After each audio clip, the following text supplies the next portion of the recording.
I'm Linda, alcoholic addict, and I'm grateful to have this opportunity to do service. I was taught early on in this fellowship that you never say no when somebody asks you to do service in Alcoholics Anonymous. I haven't told my story in a really long time. I believe that I was born an alcoholic. I had both nature and nurture. I had the genetic predisposition and I had the childhood, and the two collided together for the perfect storm to become an alcoholic. I think that I was abusing substances when I was 5 years old. I was sugar. I had this hole inside of me that I learned years later could only be filled by God. But I tried to fill it with every other thing possible. And sugar comforted me when I was very young. And then, I grew up in the 60s, and drugs and alcohol were everywhere. So when I was in the 10th grade, I had my first taste of alcohol, and I drank the entire bottle. It was, for some of you old-timers, it was Tango, a mix of orange juice and vodka. I don't think they sell it anymore. But I didn't know at the time that my reaction to that was not normal. For me, it was the first time that I felt comfortable in my own skin in my entire life. And I went after that with a vengeance. All of my high school days after that, I had only one thing that I cared about. I wanted to be popular, and I wanted to be drunk. And when I was drunk, I felt like I was popular. And it's a miracle I didn't die during those early years, because I lived in New England, and I would routinely pass out in snowbanks, but there was always somebody there that helped me get home. I can remember we would all, on the weekends, go to a bar, which was serving all of us that were underage. And all of the times that I was drunk in that bar and couldn't drive myself home, and somebody would offer to give me a ride home, but when I got there, I didn't have the keys, or I didn't know where they were, and they would have to break the door down for me to get into my apartment, and my roommate got pretty sick and tired of that. I can remember looking for my car keys and going out to my car to search for my car keys and discovering that they were in the car and they were in the ignition and the car was turned on. I was so anxious to get into the bar, I didn't even bother shutting the car off. I also remember passing out in other people's cars and having them come to their car and finding me in their car and waking me up, and they were shocked. As I got older and my friends were going off to college, I was just going off to the bar. And I thought that that was a good enough life for me. I also discovered that I could stay on my feet longer if I supplemented my high with drugs. And that started me down a path of using heroin. I thought that, how exciting and romantic does that sound? And I quit. The first time I did it, I felt sick, and I thought, well, I better just keep trying till I figure out what it is that everybody loves about this. And so eventually, I got addicted, and that led me on a path of in and out of detoxes and in and out of jail. And I remember I went to an AA meeting when I was a teenager. My best friends lived across the street from me, and their mother was an alcoholic. So I would leave my house in the morning, and I was probably a senior in high school for probably my second year in a row, and I would go in their house, and their mother would be passed out on the floor. Oftentimes I would step over her to get through the front door. And for us, that was, we could drink all day and do whatever we wanted. Well, and we thought it was great. And then she fell down the stairs in a drunken blackout and ended up in a rehab. And so when she came home, all of that ended, and she started going to AA meetings, and so we would go with her to the AA meetings and listen to we thought at the time, the funny stories, drink the coffee, and eat the donuts. But something about that I never forgot. And then when I was 25 years old, I went to a meeting with my sister, and she was dying of cancer, and that was my big excuse for staying drunk and stoned all the time.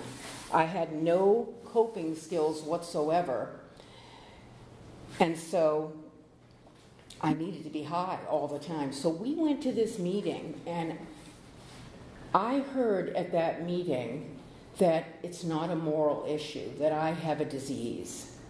And I'd like to say that I got sober when I went to that meeting, and I've had more years than I have today, but the fact is that I didn't. I continued on my path of drinking and drugging myself to death, but I never forgot that.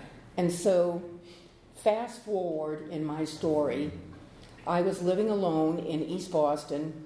I pretty much was estranged from my family. I didn't have any friends left because I was unaccountable. If I said I was going to be somewhere, I probably wasn't, because if I didn't get high enough, I wasn't going to go. And so I was completely alone, and I went down. I did have a boyfriend who was also a drug addict and an alcoholic, and at the time, I got to back up just a little. My dream at that point was to get on methadone maintenance. I'd been on a lot of short-term detoxes, but for me, the creme de la creme was to get on methadone maintenance. And I finally got on methadone maintenance. And I discovered that it wasn't as great as I thought it was going to be. I thought that getting on methadone maintenance was going to free me so that I didn't have to break the law to get what I needed to get through a day. But what I discovered was it was a ball and chain. I couldn't leave the city for fear that I would miss a dose and go into withdrawals. And that had happened to me in the past, and I'd ended up getting arrested and going to prison. So I started thinking about getting off of methadone. And at the time, I was going to meetings, but I wasn't telling anybody that I was on methadone.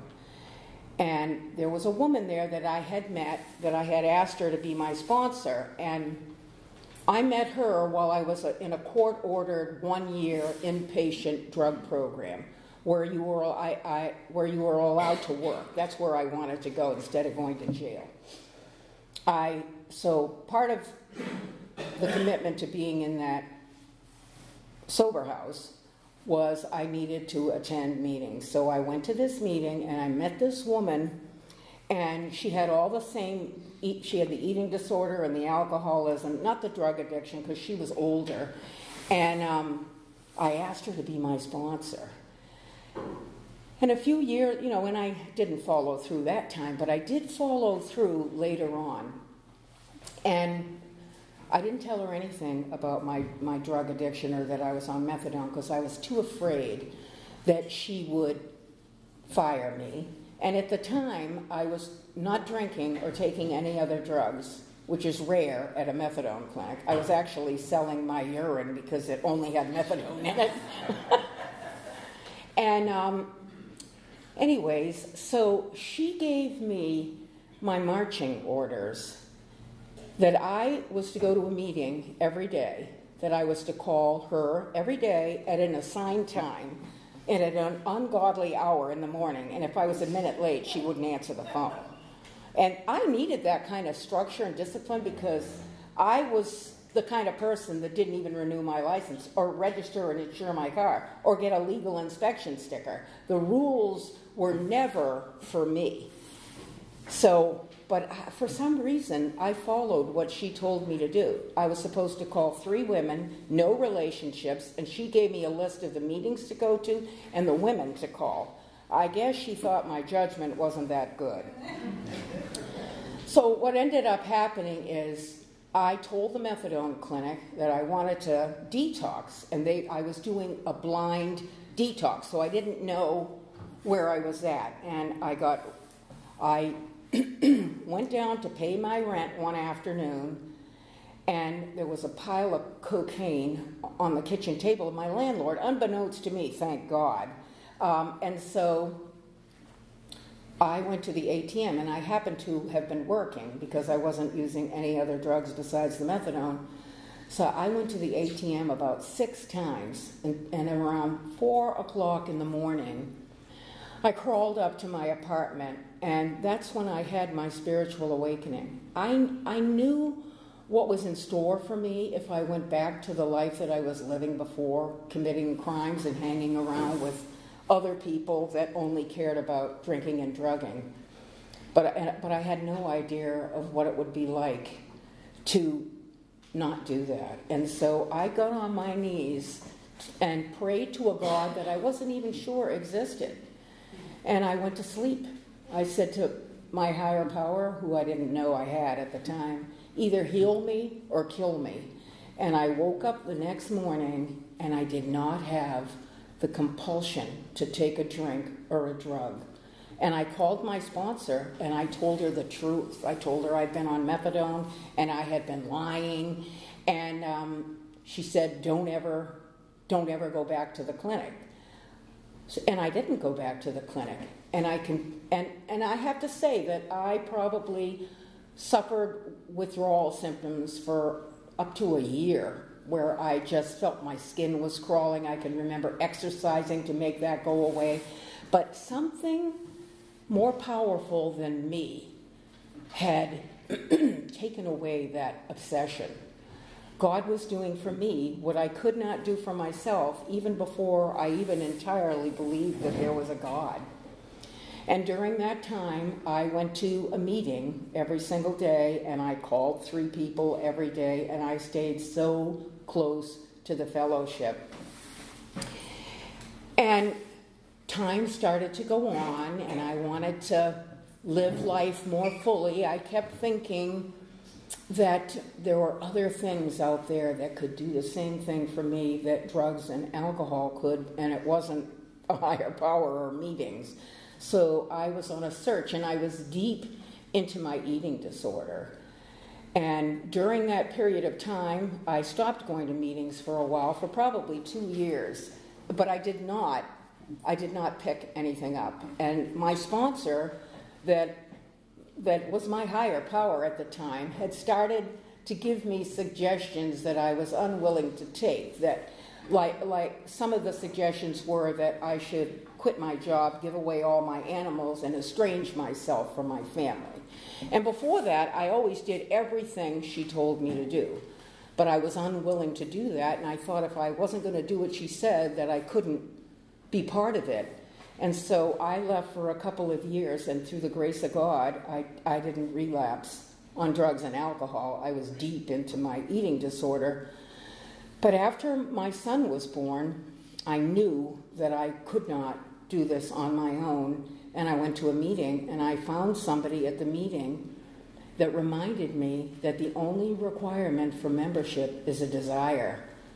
And I was so grateful for that, because I thought I couldn't belong to this because I wasn't going to do what my sponsor told me to do. And the healing started to begin. I have to say that I focused a lot in the first 10 years of my recovery. I focused a lot on what everybody else did to me, especially my mother. I grew up in a home.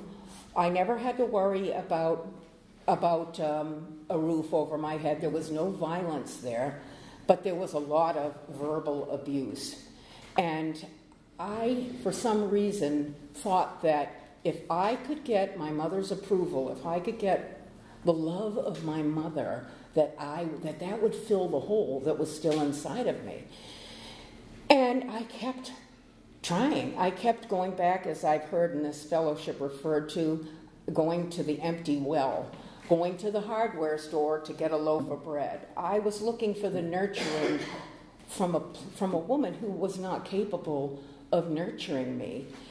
And I thought, because my mother there were 3 of us girls, and then my brother was born, and he's 5 years younger than me, and the rest of the family used to refer to him as the baby Jesus. So I knew that my mother knew how to love, but because I watched the way she showered my brother with love and affection. And I was determined that I was going to get that love for myself and that was going to fix me. So when I had a boy, I thought, she will love my son, and that will be good enough for me. But guess what? She didn't love him, she didn't even like him, and she made it very clear. And that's when I had my second spiritual awakening, when I let go of my mother and the idea that I needed my mother's love in order for me to be well. And I remember I went on a trail ride with a friend of mine that's Native American, and half Native American and half Jewish. And she said to me, Native American people choose their parents before they're born. And I thought, oh, I'm not taking any responsibility for the parents that I got. I was so angry over that. And then she said to me, my mother loved me so inadequately that I found another way to nurture myself. And that's when, like, the light bulb went off. I need to find the love and nurturing of the people in this fellowship, and I let my mother go. And I remember I physically stopped calling her for a while, and I was really worried that she was going to be upset about it, but she didn't even notice. So but the people pleaser in me was so worried that I was going to hurt her. And I have to say, I also went into the hospital for my eating disorder, and got that arrested, and also prayed the night before I left there that God would take away my obsession with food. And it has never failed me. I walked out of the hospital. I ended a very toxic relationship, and I went on my journey. I can remember going to the courthouse to get a restraining order because the guy I was with, that's how good my picker was. They ended with restraining orders. But you always get a counselor when you go to the courthouse, or back then you did, to get a restraining order. And this counselor was probably the most helpful, and I had been in all this therapy because I was forced to have therapy every time I went into detox or into a treatment program. But this was actually somebody that was sharing things that were important to me, things about how I felt about myself. So coupled with that and the fellowship, and no offense, men, but it was the women in the fellowship that loved me until I could love myself. I got sponsors that were my mother's age, and they nurtured me and they loved me the way that I wanted her to love me.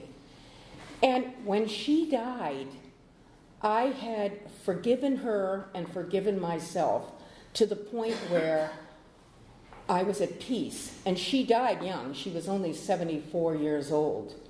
And I'm not that much younger than that now. But I had no regrets that I was never going to get the mother I thought that I was supposed to get. I got the mother that God wanted me to get. And because I got that mother, I got this fellowship. I also got to learn how to be a good parent by watching the way my mother loved my brother. And so I look for the gifts. I look for the gifts when things aren't, when a problem shows up in my life, I look for a growth opportunity. What lesson am I going to learn? And let me tell you something, I didn't always feel that way. When stuff didn't go my way, everybody knew about it. I was furious, and I spent many years struggling with my will. How come I don't get this? You know, my mother had told me when I was really young that no one was ever going to love me. And I believed her because I didn't have anybody telling me anything differently. And so I carried that with me into all my relationships. I didn't want to let anybody in too close because, of course, they were going to hurt me and they weren't going to love me. And for this person, for this alcoholic addict, I used to describe myself as being allergic to discomfort. That was the whole reason that I drank and drugged, because that was when I was comfortable in my own skin. So I had a conundrum.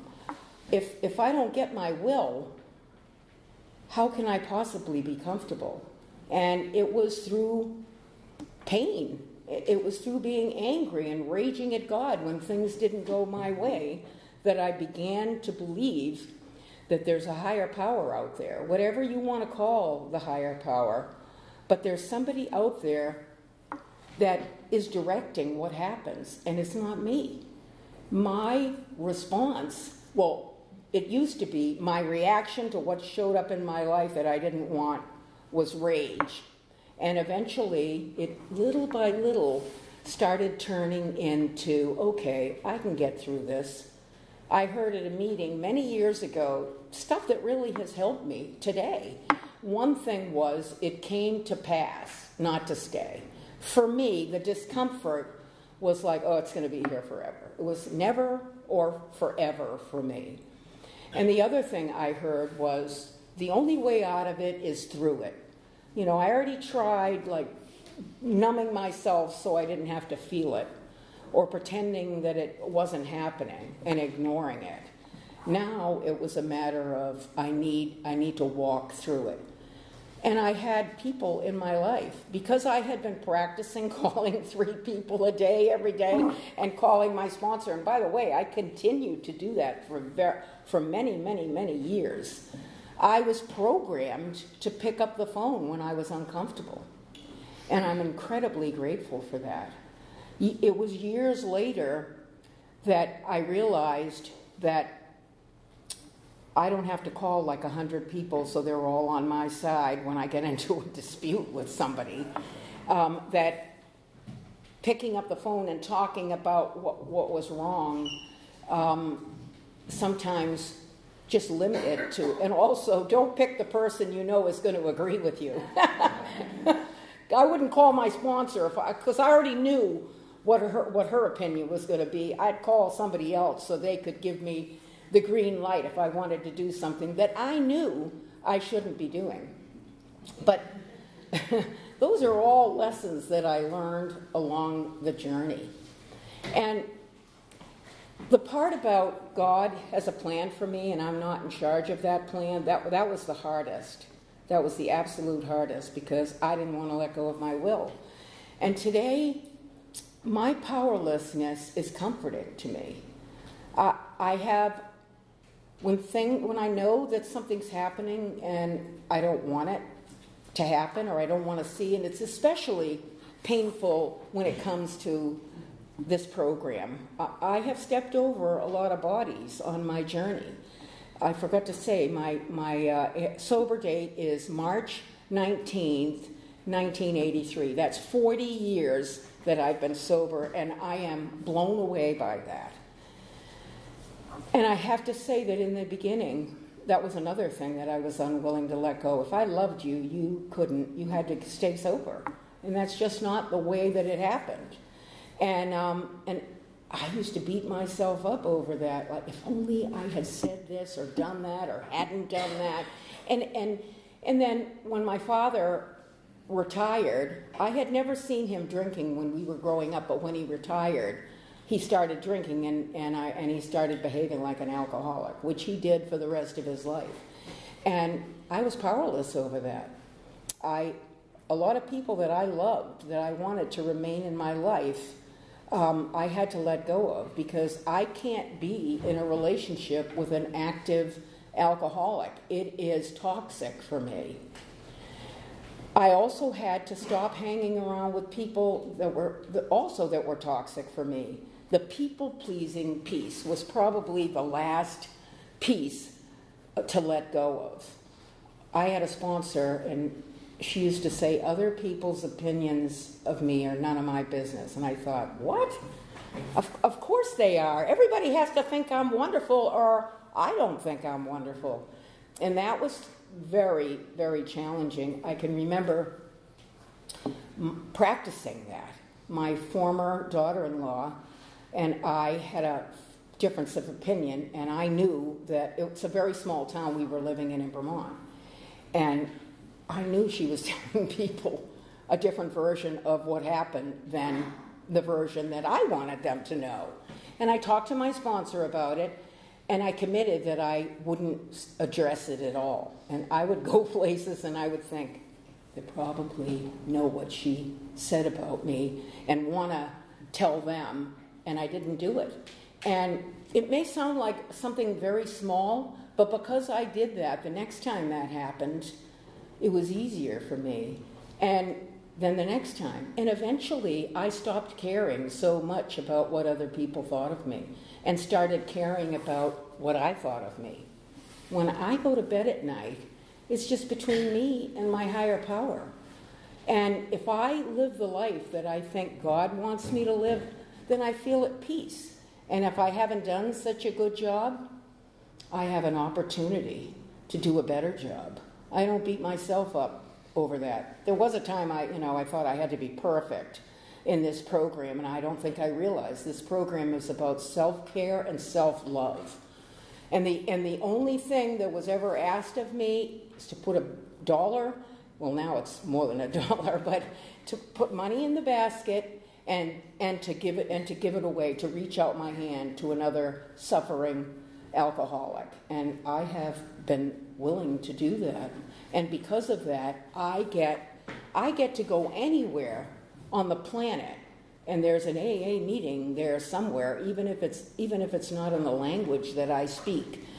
I know that this fellowship has been so healing for me that I don't feel like the broken person I was when I walked in here. And I'm incredibly grateful for that. When I first came in here, the 5-year-old little girl that was so sad and so broken was in the driver's seat the majority of the time. And today, I have to acknowledge that that little girl is still inside of me, and sometimes my feelings get hurt, but that little girl is not in the driver's seat almost ever. And I heard at a meeting a couple of years ago, and I love this. If God is your co-pilot, you need to change seats. And so I'm grateful for that. I'm grateful that I get to respond to what shows up in my life instead of reacting. One of the things that I heard somebody say at a meeting a couple of years ago, at the Saturday morning meeting, was before they say anything, they pass it by. Is it kind? Is it honest? Is it necessary? Wow, that was, if I passed everything by that, half the time I couldn't say anything. And today, because of that, I have a fabulous relationship with my son, and a fabulous relationship, I believe, with my stepson and my husband and my family and my friends, because they're not expecting brutal honesty from me, because brutal honesty is still brutality. They're not expecting me to offer unsolicited advice, which, by the way, I did that a lot earlier on, and I don't want anybody else's unsolicited advice. But these are things that I learned during the study of the steps that I've been on for this entire journey.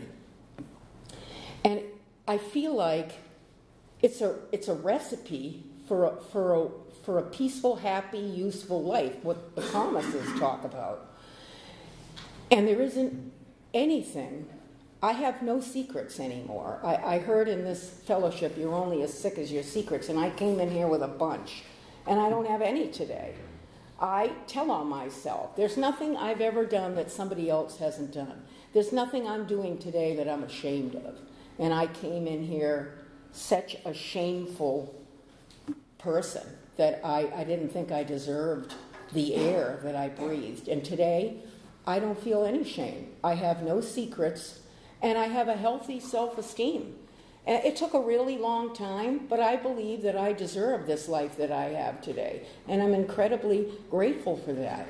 I want to be there for other people, and that means that I can't be here in my head trying to figure out how to satisfy my own needs all the time and taking my emotional temperature constantly and making sure I'm comfortable at all cost.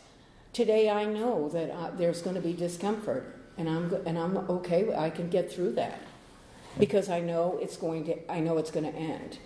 And I know that I'm not going to say that God doesn't put more in your life, because shit happens. But I have a toolbox that I got from practicing those principles in all my affairs as best as I can. I have a toolbox now that is huge. And I can't think of a single reason that alcohol would ever make better, or of a single reason why I would ever want to pick up a drink, no matter how bad I felt or no matter how bad my problems were. I'm probably going to misquote this, that Alcoholics Anonymous has a wrench for every nut that walks into this program.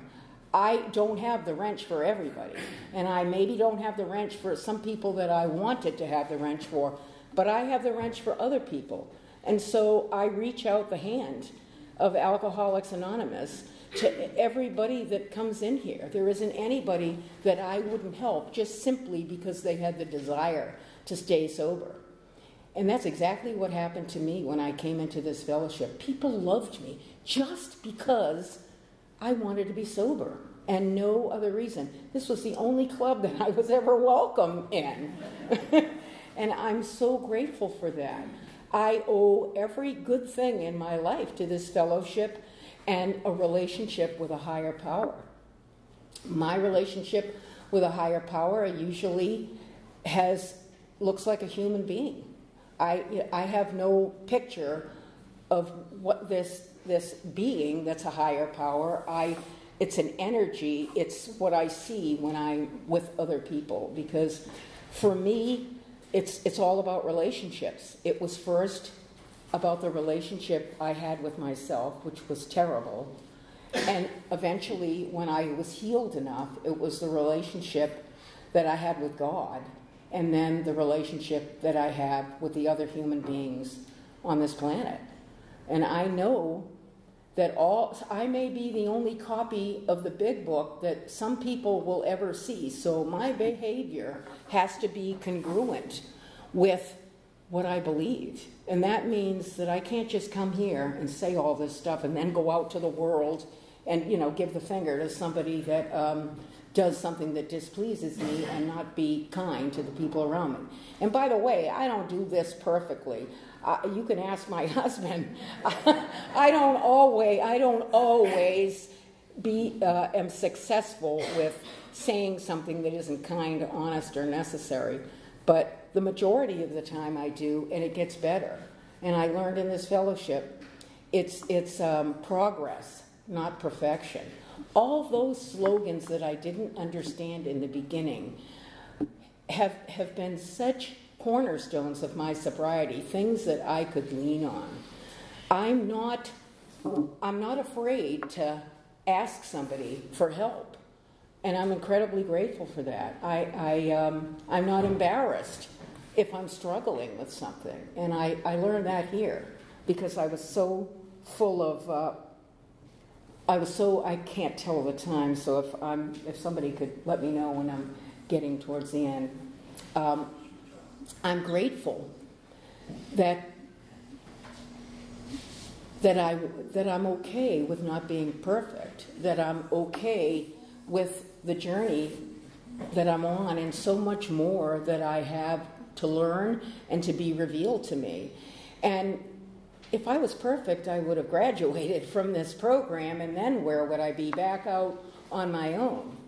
And that's a very humbling for me, because this is not about personalities and it's not about people. It's about principles. I'm glad in this fellowship. I'm glad for the traditions. I'm glad that there's no VIPs in this program, that we're all where we're supposed to be right now. We're all perfectly imperfect, including myself, and I can embrace my imperfections and not be ashamed of them. I will continue on this journey. I have no plans of not coming here, because this is where I get what I need.